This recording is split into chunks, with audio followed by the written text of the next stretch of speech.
When we grew up, I definitely think being the younger one, it was always harder. I had to try bat above my weight, try be competitive. Gavin was always good at sport. Well, in my eyes, he was good at sport, good cricketer, good at football, good at all sports, and obviously the riding element too. Very good at that. So being a younger guy, I'd have to try bat above my weight, but I think I was competitive. So to answer your question, we're going pound for pound. I'd say me. Yeah, look, I think growing up we were all competitive. There was a lot of boys around, cousins. Kevin definitely punched above his weight. He was the youngest. But we were all competitive, and we all enjoyed sports. I can't say I was really good at anything, but we all enjoyed it. I meant to say punch above my weight, but I just changed it to bat above my weight. So right, you. Do both of them work? Yeah. Boxing is not good for your brain.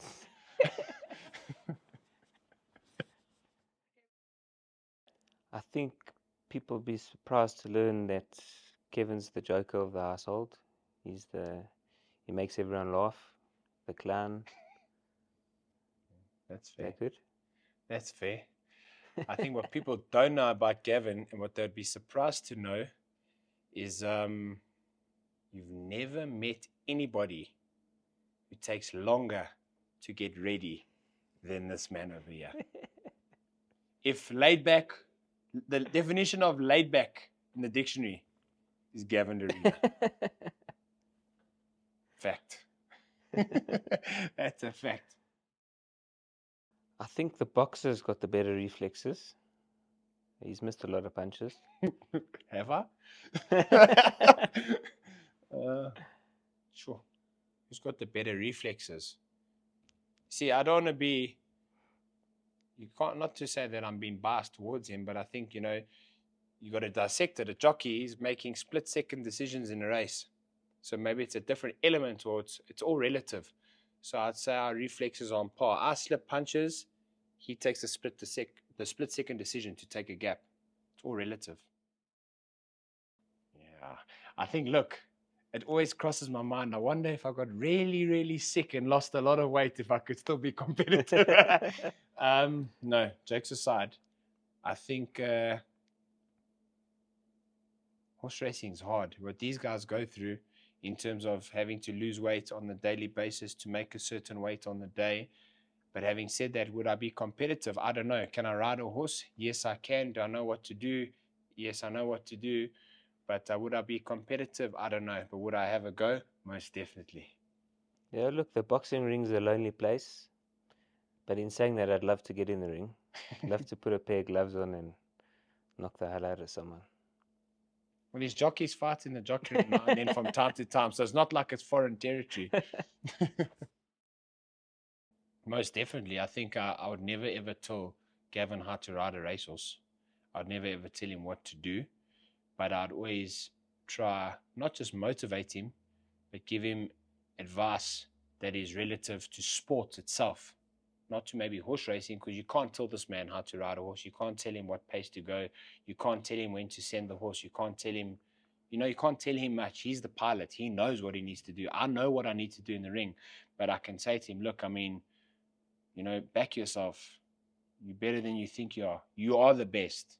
That's the type of advice that I'll give him, On the day of race, I'm not going to tell him, well, ride the horse like this, because I have no idea. He's the pilot. He's the man who rides that horse day in and day out, and who's ridden the horse. But I can give him motivational advice. Like he would kind of say to me, come boy, get off the ropes. No need to get hit. Kind of, you can't tell me how to fight the fight. You can't tell me what to do to execute my game plan, but you can give me advice to let me know that I'm behind you and I want you to do well. That's what I think. Yeah, look, I think we pacify each other. We get each other in the zone. I think our sports are similar in a way that it's lonely. When Kevin climbs into that ring, it's a very lonely place.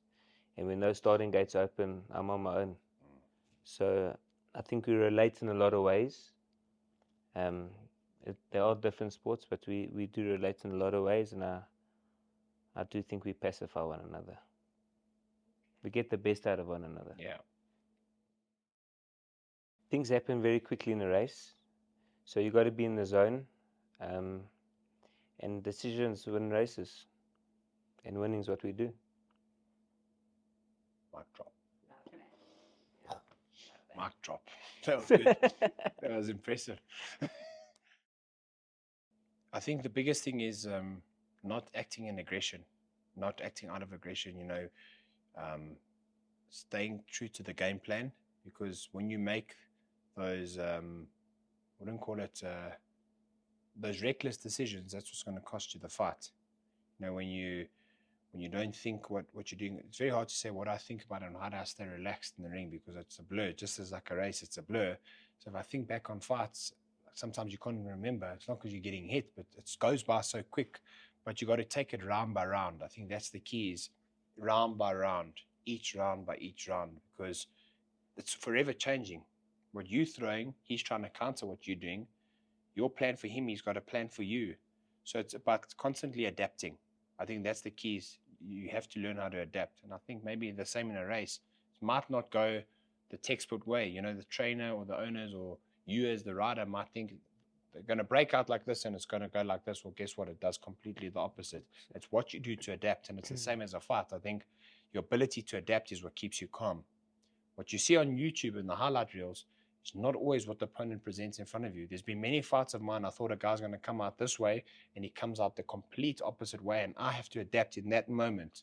And that's what kind of keeps you relaxed, is taking it step by step, round by round, meter by meter, stride by stride, inch by inch. Every inch counts.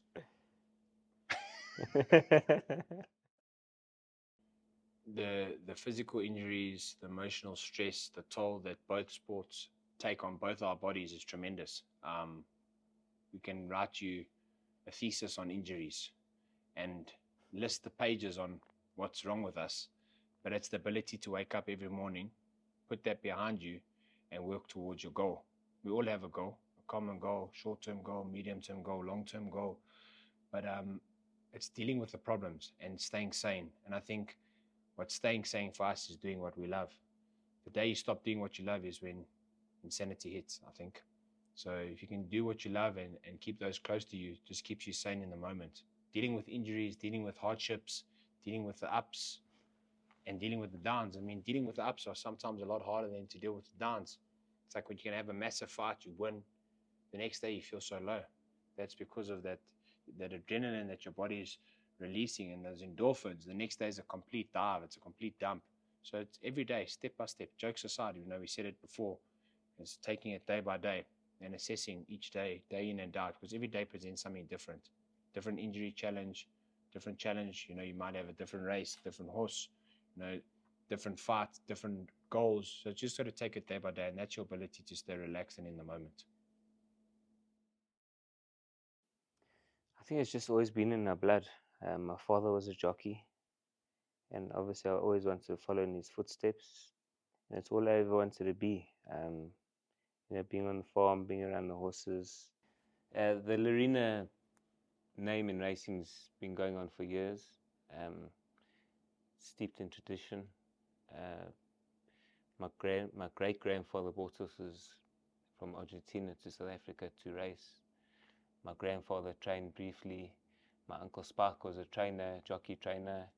My dad was a jockey. Kevin's dad was a trainer. I'm a jockey. My cousin Brandon's a jockey. Kevin tried to be a jockey, so it goes back a long way. But growing up on the farm was fantastic. I mean, we used to race ponies around and ride all day. It's just always been in the blood. It was a day we can never forget. Could never happen again. Kevin rode a horse called Chase the Tiger. Chase the Tiger. He won a work riders race. He rode the race of his life, got up on the line, and I managed to ride a win on the day, and my cousin Brandon as well. So the three of us all rode a win on the same day. I think it's pretty special. Yeah. It's crazy if you look at it. It must be history. It's got to be history.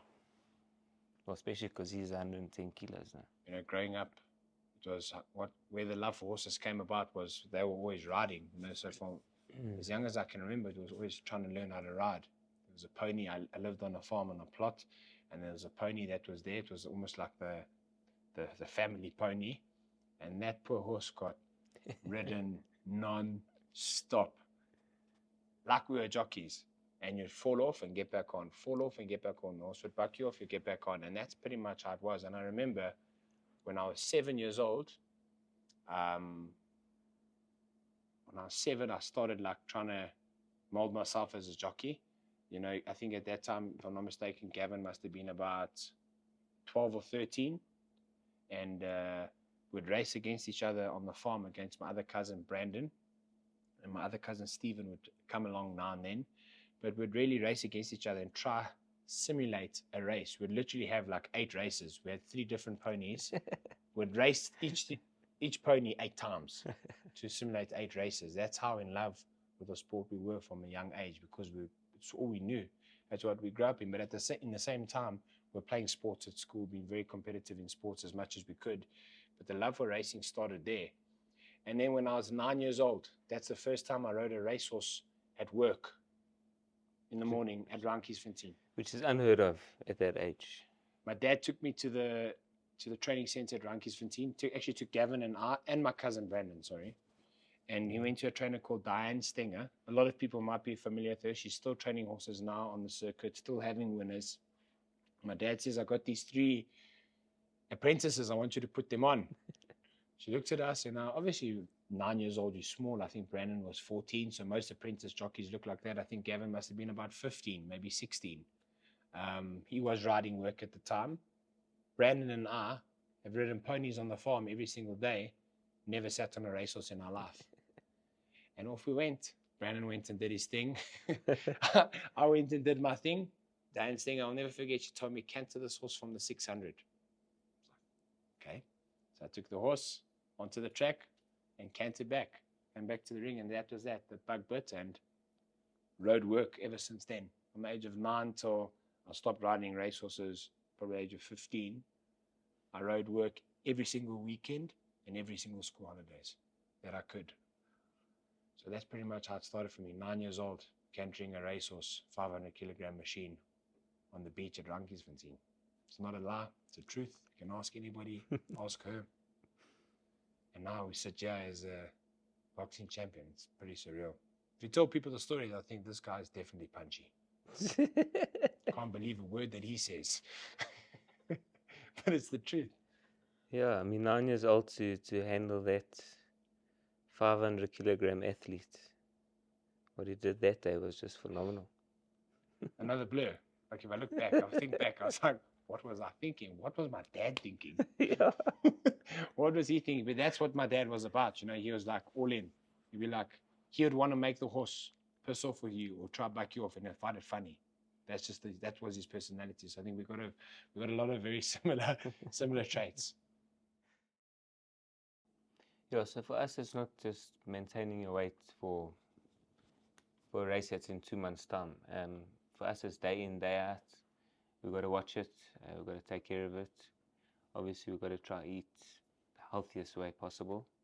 Sometimes not always easy, but we've got to stay on track. Especially myself, I'm a bigger frame jockey, so it's harder on me than it is on the smaller guys. But it's a challenge, and it's a challenge that I can say I've been successful at. My cheat meal, gosh, give me anything. Give me food. Yeah, give me food. Maybe like a Rocco Mama's banana Nutella waffle. Yeah,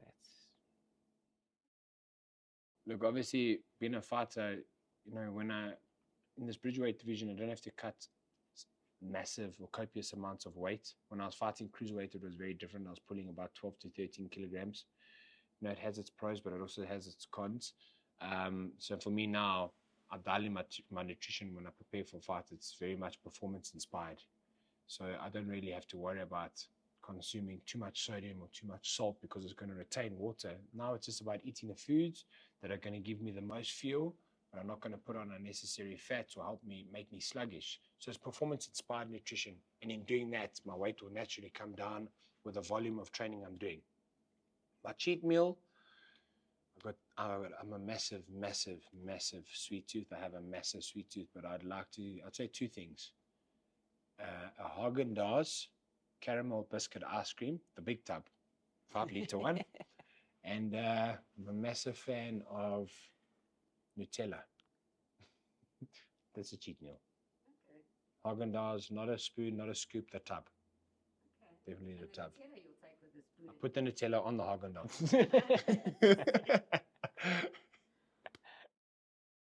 Yeah, so making weight for a race, I average 8 races a day, and I race 3-4 times a week. So making weight is, I've got to weigh out for every race and weigh back in after every race. So if I'm averaging probably 8 rides a day, I'm weighing 16 times in and out that day. It is quite stressful, but we manage it. I suppose it's perks of the job, eh? Yeah. Hectic. I mean, for boxing, let's say you're doing a weight cut to fight cruiserweight. You got your 6 weeks to kind of dial it in, 6 to 8 weeks to get your weight down enough. Then you're doing a water cut, which is essentially what they're doing, but they're not doing it the week of the fight. They're not just doing it the morning. They're doing it the morning of, during, and they got to kind of perform under those hard conditions. So when they get on that horse and they weigh in at 55 or 54, and he's had to drain 2 kilograms of fluid to make the weight, he's got to go ride that race at that weight. Come back, weigh in, feeling how he felt when he weighed in. I think the difference is, as a fighter, we can weigh in on the Friday, and you'll fight the following evening, which is 36 hours away. You do have a lot more time to hydrate. Now, I'm not saying that's good for you, because it's also not great for your kidneys. It's not good for your brain. It's not good for the fluid around your brain. It has its pros, it has its cons. But we are almost allowed to perform hydrated. Whereas I think these guys are performing maybe only 30 to 40% at their full capacity, because they have to make weight. They're working hard to make weight. They have to weigh in. I wouldn't say they're weak, because they've learned how to deal with it over all the years. Him riding at 54, yes, might have to do a lot and it might drain him, but he knows how to perform at that weight. But what I'm saying is they don't have the luxury of the rehydration clause, the rehydrating. We have that luxury. So does it affect your performance? I do definitely think it does. From a fighter's point of view, we have the ability to rehydrate. From their point of view, they rehydrate after races. When the 8 races are done and their light rides completed, then they can rehydrate. So does it affect them? I'm sure it does. So it's massive respect to jockeys. I said one of the best athletes in the world are jockeys, and I always stand by that, because they are continuously under strain. People don't realize that. I'm not talking about the lightweight jockey who can walk around at 50 kilograms and ride 52. I'm talking about the guy who walks around at 58 and he rides 54 the same day in race 8, which means from race 1 to race 8, he can't drink, he can't eat, he's got to ride 7 other races, and in his mind still make the weight in race 8 of 54. And he woke up that morning 56. And in between races, quickly jump in the sauna or the steam room to pull off another 300 grams, which on him, what's 10% of his body weight? It's 5.8 kilograms. What's 10% of my body weight? 11 kilograms. I got 11 kilograms of fluid to lose. He's only got 5. And then he's depleted. Yeah, so we get tested randomly. I could get tested 3 times in a week, or maybe not for the next 2 or 3 months. But we do get tested.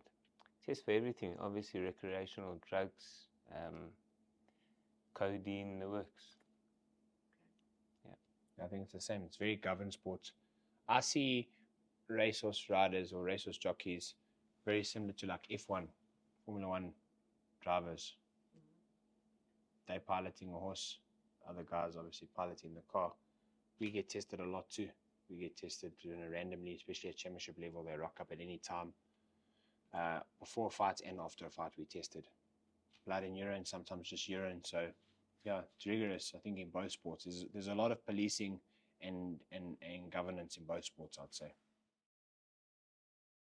The World Sports Betting Met it's a phenomenal race. It's one of the majors of South African racing, and to win it's everyone's dream. So obviously I got a couple of horses in mind for the up and coming Met. Haven't really made a decision yet. We'll just see how their preparation goes, and you know, we're always looking to secure the best ride possible. So my feelers are out there. I've got my eye on a couple of horses, and hopefully get the ride and deliver the goods. Look, every jockey is looking to win the championship. I think I'm in a good position this season to have a go at it. I've impressed myself hard, and I'm up there in the top 3. So if things continue to go well for me, I'm going to have a go at the championship. And obviously always looking to win the Group 1s. Those are the races we want to win. Can I just butt in there? Yeah. This man's very humble. And being humble is good. But he's lying second on the log. Okay? He's only... Now, I'm a stats man. I'm a numbers guy, and I support him like he doesn't even know. He doesn't even know these stats. His win strike rate is at 27%. He's only had 100 and something rides.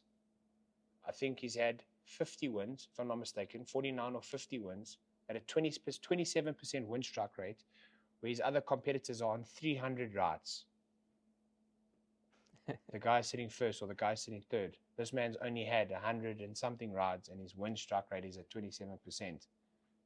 When he's not even in gear 3 yet. Fact. People got to acknowledge it's class. 27% win strike rate. Massive. Do the numbers. I'm a numbers guy. Anyway, that's what I wanted to say. I thought that was important. It's on 27% win strike. Did you know that? I don't look at stats. I look at stats. But yeah, that's impressive. The guy that's sitting first, I think, had over 300 rides. Not to say there's anything wrong with that, because that's also hard working. This takes a lot out of you. But it just means that he hasn't even turned it up yet. When he turns it on, then the race is on. I think it's competitive. We've got terrific jockeys in our country. I'd like to see you turn it up, basically, is what I'm saying. Thank you. When the time's right. Yeah, there you asked for advice. So I'd like to see you turn it up a bit. And keep that win percentage at 27%. Win strike rate. Yeah, it's not easy. It's not easy to keep it up there. But I'll do my best. Every Monday I wake up in the morning and I log on to the statistics. See where it's at. He doesn't even know that. Now and then I tell him. But I don't really tell him. I'll message on the family group. I'll say, impressive.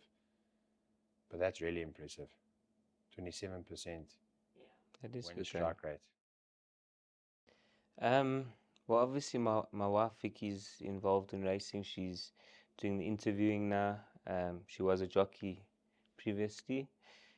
Ashton had a huge love for horse racing. All he could do was want to ride horses, ride the couch, run around in silks all day. But he's gone off it now. He's Dad, I'm into the football, so he's enjoying his soccer. He still follows me, but he's more involved in the soccer. My daughter Ava, she loves horse racing, but she loves the horse more than the racing. She loves the animal. So obviously we had I wouldn't say a crossroads, but we're in a pretty good position, but a difficult position in the same sentence, because I'm the Bridgerweight World Champion, so I've got the opportunity to fight in Bridgerweight fights and defend my belt against the number 1 or the number 3 or the number 4. The challenges are there. But then there's the opportunity of I'm still very much a lively heavyweight contender. So the heavyweight fight offers are still kind of pouring in. So we've got to make a decision, and how we navigate now is so important. Because obviously heavyweights mature later in their late 30s, so I've still got a lot of time. But, you don't want to make the wrong decision. So I'd like to say I've got almost too many options. So it's not to say I don't know which one to choose, but we need to position ourselves and jockey for position to put us and set us up for the best possible finish of my career over the next 4, 5, 6 years, whatever it is. Defending the Bridgerweight title is important to me. A very doable task. but also getting those big heavyweight fights on the biggest stages in the world are just equally as important, because no one in South Africa is doing that. No heavyweight's gone on the biggest stage in the world since Corey Sanders, and now it's me. So I'm all about making history and doing things that people said I couldn't do. So it's a good position to be in, but it's a tough one too, because the route we choose is a very important one, and it's almost like a must win. Always, for every fight's a must win, but it's competitive at the top. There's a margin of error is that big, So, but having said that, I'm fortunate being the Bridgerweight champion, one weight division below heavyweight, like Archie Moore in the 60s and 70s. He was the light heavyweight world champion, but he went up to fight Muhammad Ali, the likes of I think Ken Norton and Floyd Patterson. Didn't beat them, fought for the heavyweight championship of the world in a golden era, but still could come back down and defend his light heavyweight title. So I like to position myself like that. Obviously, I want to win. We saw that I had Daniel Dubois beat in 2022. I had the world champion beat. The man now, he's the man. I had him beat, had him down 3 times. It just shows you how a fight can turn in the margin of error. So, yeah, that's what I'm kind of dabbling between the two weights. Want to fight the best fights, the biggest fights on the biggest stages, defend my belt, stay a champion, be a proud champion, but also make good, lucrative business decisions. Because at the end of the day, that's what matters most. Yeah. All sports are business, Yeah. You've got a very short window period to do the most of what you can in that space of time that you've been given. A young, aspiring guy who wants to be a jockey, my advice for him would be to research the sport, have a love for the horse. So go to riding school, go learn how to ride. Yeah. I think that's important. Learn how to ride, see if you enjoy it. See if you love the animal. And if you love the animal and the thrill and the adrenaline rush, then maybe you got a chance. From a boxing point of view, boxing is a very hard, lonely sport. It has its highs and it has its lows, and when it's low, it's very low, like any combat sport, actually. My advice, my sound advice, which I try to give young, aspiring fighters, is work hard, block out the noise, and if you're good enough, you'll make it to the top. People say I got the blueprint within the borders of how to make it as a boxer. Well, I don't know. Maybe the blueprint from a business point of view, but it's hard. It's really hard. You got to be athletic. You got to be strong. You got to have massive heart. You got to have bottle. You have to be prepared to go to a really dark place. And when you're in that dark place, come out of that dark place. When they tell you, I'm going to make you learn how to swim, it's the truth. They throw you, you're going to start drowning. Let's see if you can swim. Because that's what fighting is essentially. It's not always going to be the highlight reel KOs or the highlight reel knockouts. When you get to round 10 and you're spent, and that man opposite you finds a second wind and he starts hitting you, that's the dark place where you want to quit, but you can't. So what's your reason for not quitting? So there's a lot that goes into wanting to be a fighter. I think there's a lot more than people think. It comes down to more the person and what's inside of him. So maybe everyone's like, boxing is a very easy sport to get into because it's like a poor man's sport. You don't need much to start boxing. It's not like motor racing. It's not like those sports that are very expensive. You literally need a pair of gloves and a gym to take you on, and you can go on to be a champion. That's how people sell it to you. It's way more than that. How many people don't have the means, are struggling, but can't become champions? It comes down to the individual, a deep, deep desire that I can't tell you what it is. Can't train it, you can't teach it. That's in the DNA. Not RSA, that is in the DNA. You either got it or you don't. You either got it or you don't. That's the bottom line. You either want it or you don't. And some want it. They say they want it, but they're not willing to. yeah, when you got it, when the tests come, oh, fuck this, I don't want it anymore. Too difficult, too hard, too much work. Yeah, it's too emotionally. It's emotionally draining. It's too physically draining. It's tiring. It's political. It's this. You've got to deal with a lot, and I think Maybe being a jockey is the same, you know? You're dealing with a lot of Same. elements, a lot of various elements. Very political, Yeah. very mental. Whenever there's money involved, Yeah. whenever there's money involved now, from an earnings point of view, let's go from an earnings point of view, there's always pressure.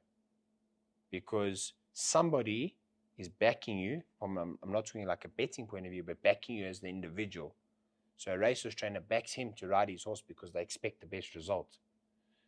A promoter or a organization backs the fighter or backs you because they expect the best result. That's why promoters promote fighters. Not because they like you, because you are the golden goose and you will make that person money. And that's what it comes down to. They will use and abuse you until they can't use you anymore. And then you're out. Do you want me to cut that bit out? No, it's factual. It's true. It's the truth. It's like it's a business transaction. Everything's transactional. It is true. Yeah. If you're not doing well, No one is irreplaceable. yes, That's very true. no one is irreplaceable. That's so true. There'll be another In sport, jockey. I'm saying. There'll be another In jockey sport. that can, yeah. In life. No one is irreplaceable. That's so true. That's a true thing. And That's it. you must never think you're bigger than the game Yeah. because you'll be replaced. That's We it. all get replaced, or you'll just demise. So yeah, that's pretty much my advice. It's what's in there, in that ticker. That's it. Cool. Blood, sweat, and tears.